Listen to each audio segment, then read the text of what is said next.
চম্পকনগরে বিদ্যুৎস্পৃষ্টে যুবকের মৃত্যু, বিদ্যুৎ সংযোগদাতা আটক।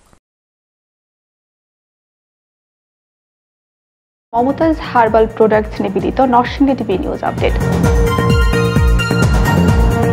নরসিংদীর চম্পকনগরে বিদ্যুৎস্পৃষ্ট হয়ে করিম মিয়া ৩৫ নামে এক যুবক নিহত হয়েছেন। বৃহস্পতিবার রাত ১১টার দিকে সদর উপজেলার নজরপুর ইউনিয়নের চম্পকনগর গ্রামে এই দুর্ঘটনা ঘটে।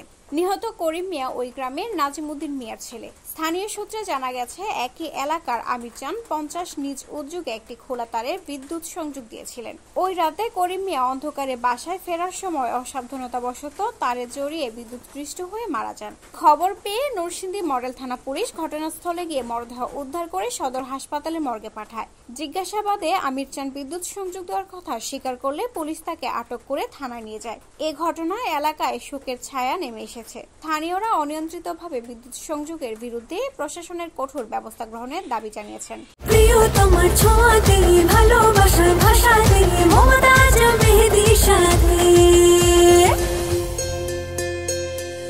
মমতাজ মেহেদি, প্রিয়জন প্রিয়তমার মেহেদি।